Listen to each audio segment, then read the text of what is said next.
Om Swastiastu. Assalamualaikum warahmatullahi wabarakatuh. Salam sejahtera untuk kita semua. Salam sehat untuk kita semua.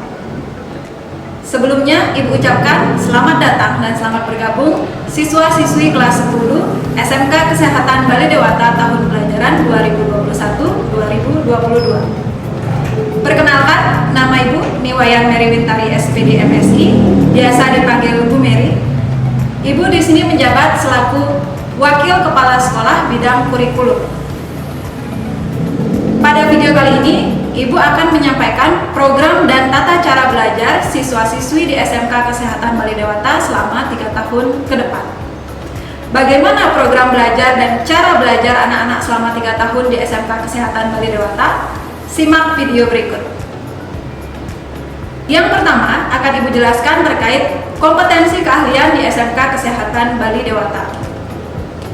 Seperti yang sudah kalian ketahui, kompetensi keahlian di SMK Kesehatan Balai Dewata ada 2. Yang pertama adalah asisten keperawatan dan yang kedua adalah farmasi klinis dan komunitas. Tujuan dari kedua kompetensi keahlian ini sama ya anak-anak, yaitu mencetak alumni yang BBM.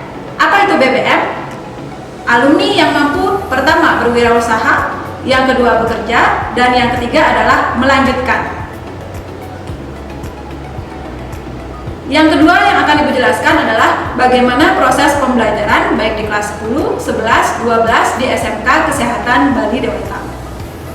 Proses pembelajaran di SMK Kesehatan Balai Dewata terdiri dari 1. Pembelajaran teori, 2. Pembelajaran praktek, ketiga, kunjungan dunia usaha dunia industri, keempat, praktik kerja lapangan, kelima, penilaian akhir semester, keenam, ujian sekolah, dan ketujuh, ujian kompetensi keahlian.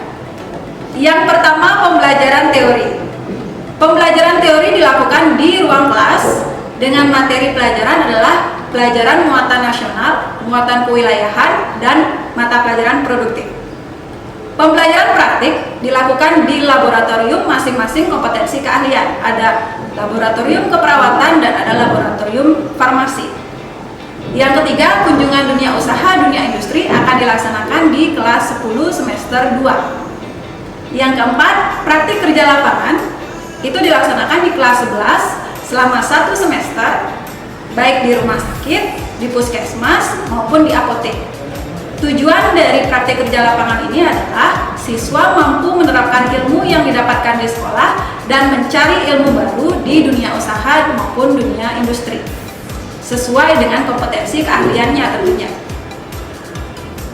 Kemudian, setelah melaksanakan proses pembelajaran akan ada penilaian. Penilaian yang berlaku di SMK Kesehatan Balai Dewata adalah pertama, penilaian akhir semester yang akan dilaksanakan di setiap akhir semester bersangkutan. Yang kedua adalah ujian sekolah. Ujian sekolah dilaksanakan di kelas 12 semester genap. Dan ketiga adalah ujian kompetensi keahlian, sama dilaksanakan di kelas 12 semester genap.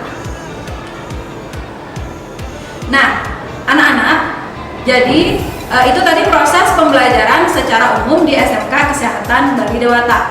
Bagaimana dengan proses pembelajaran selama masa pandemi COVID-19? Ya, Ibu jelaskan sedikit. Masa pandemi COVID-19 ini memaksa kita untuk sama-sama belajar secara online. Begitu juga di SMK Kesehatan Balai Dewata. Selama masa pandemi COVID-19, kita menerapkan 1. Pembelajaran daring, 2. Pembelajaran praktik terbatas, dan ketiga, pembelajaran teori di kelas secara terbatas. Berikut Ibu jelaskan. Untuk pembelajaran daring, kita biasa menggunakan platform WA Group, kemudian ada Google Classroom, Google Meet, Zoom, dan platform-platform lain yang sesuai dengan kebutuhan guru. Kemudian ada pembelajaran praktik terbatas. Nah, pembelajaran praktik terbatas ini kita laksanakan di laboratorium masing-masing kompetensi keahlian, tentunya dengan protokol kesehatan yang ketat. Jadi anak-anak praktik terbatas ini datang ke sekolah. Kemudian yang ketiga, ada pembelajaran teori yang akan dilaksanakan di kelas juga secara terbatas. Nah, tentunya ini adalah hal yang baru yang akan kita terapkan ketika kita sudah memenuhi persyaratan dari pemerintah. Salah satunya adalah seluruh warga sekolah, baik guru, pegawai maupun siswa, sudah mengikuti program vaksinasi COVID-19. Nah, itu tadi proses pembelajaran baik secara umum maupun daring. Berikutnya ada mata pelajaran yang kalian akan pelajari di tingkat SMK.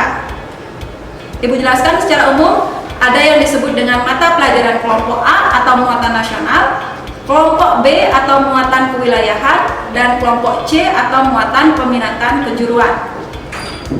Kelompok A atau muatan nasional, kalian belajar sama seperti ketika duduk di bangku SMP ya anak-anak.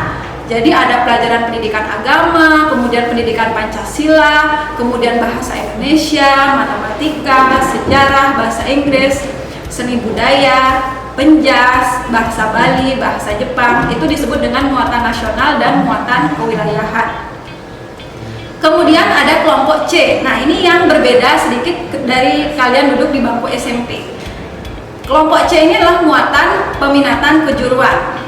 Ya, ada yang disebut dengan C1 yaitu dasar bidang keahlian, ada C2 yaitu dasar program keahlian, dan C3 atau paket keahlian. Tentunya ini akan berbeda untuk masing-masing kompetensi keahlian. Untuk kompetensi keahlian asisten keperawatan, ya, kelompok mata pelajaran dasar bidangnya adalah simulasi dan komunikasi digital, fisika, kimia, biologi. Ini sama ya, baik asisten keperawatan maupun farmasi klinis dan komunitas. Berikutnya ada kelompok mata pelajaran C2 atau dasar program keahlian. Untuk di keperawatan ada konsep dasar keperawatan, kemudian ada anatomi fisiologi, kemudian ada komunikasi keperawatan, dan ada ilmu kesehatan masyarakat. Kemudian untuk dasar program keahlian di farmasi klinis dan komunitas ada dasar-dasar kefarmasian, perundang-undangan kesehatan, keselamatan kerja dan lingkungan hidup, serta farmakognosi dasar. Berikutnya ada yang disebut dengan mata pelajaran C3 atau paket keahlian. Untuk asisten keperawatan nanti mata pelajarannya ada keterampilan dasar tindakan keperawatan, kebutuhan dasar manusia, kemudian ada ilmu penyakit dan penunjang diagnostik, dan keempat ada produk kreatif dan kewirausahaan. Untuk mata pelajaran paket keahlian untuk farmasi klinis dan komunitas ada pelayanan farmasi, farmakognosi, farmakologi, kimia farmasi, dan produk kreatif dan kewirausahaan. Nah, itu mata pelajaran yang akan kalian pelajari nanti ya, jadi siap-siap untuk pembelajaran selama 3 tahun ke depan. Nah, setelah kalian melaksanakan proses pembelajaran, ya tentu ada penilaian pembelajaran. Penilaian kita di sini di SMK Kesehatan Bali Dewata secara umum dibagi menjadi 3. Ada penilaian sikap, pengetahuan, dan keterampilan. Ya, sikap anak-anak yang akan dinilai nanti oleh Bapak Ibu guru di sini mencakup sikap spiritual dan sikap sosial. Untuk pengetahuan akan dinilai bagaimana kalian menguasai pengetahuan secara teori maupun praktek di kelas maupun di lab masing-masing. Kemudian keterampilan juga akan dinilai dari bagaimana kalian menguasai keterampilan di masing-masing kompetensi keahlian.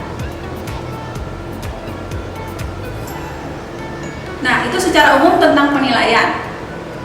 Nah, sekarang pasti ada yang bertanya, berapa sih KKM atau kriteria ketuntasan minimum sebagai siswa selama menempuh pendidikan di SMK Kesehatan Bali Dewata? Ya, Ibu jelaskan untuk di masing-masing tingkat, kelas 10, 11, dan 12 itu KKM-nya berbeda atau cenderung meningkat. Ya, untuk di kelas 10, secara umum KKM kita adalah 75, baik pengetahuan maupun keterampilan, kecuali 2 mata pelajaran yaitu matematika dan bahasa Inggris, itu KKM-nya adalah 72.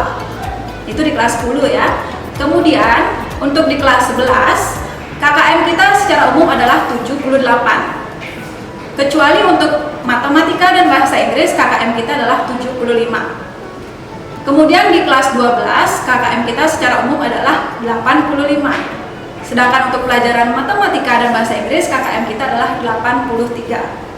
Nah, syarat untuk memenuhi KKM ini, yaitu satu, kalian harus disiplin dalam kehadiran, baik itu pembelajaran langsung maupun pembelajaran online.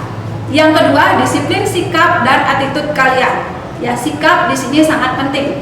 Kemudian yang ketiga adalah disiplin dalam mengumpulkan tugas. Ya, jangan sampai kalian tidak mengumpulkan tugas. Ya, itu terkait dengan kriteria ketuntasan minimum. Berikutnya, jika kalian sudah mampu mengikuti pembelajaran dengan baik, di SMK Kesehatan Bali Dewata ada sistem penghargaan kepada peserta didik berprestasi yang akan diberikan oleh sekolah nantinya. Apa saja penghargaan yang akan diberikan oleh sekolah? Ya, yang pertama, untuk kelas 10 dan 11, jika mampu meraih juara 1 berturut-turut selama 2 semester 1 dan semester 2 pada tahun pelajaran yang sama, anak-anak akan mendapatkan gratis SPP selama 3 bulan ya pada kelas berikutnya.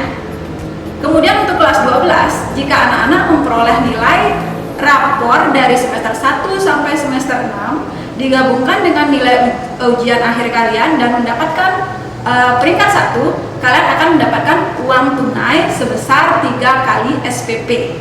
Itu penghargaan yang akan diberikan oleh sekolah. Kemudian yang ketiga, jika kalian berhasil memperoleh juara 1, 2 maupun 3 saat mewakili sekolah di ajang perlombaan di luar sekolah, kalian akan mendapatkan gratis SPP sesuai ketentuan yang berlaku. Ya, jadi semangat berprestasi ya anak-anak.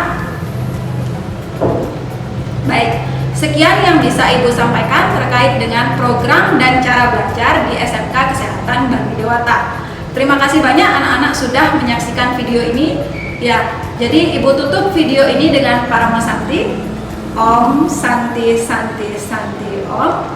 Assalamualaikum warahmatullahi wabarakatuh. Salam sejahtera untuk kita semua. SMK bisa, SMK hebat.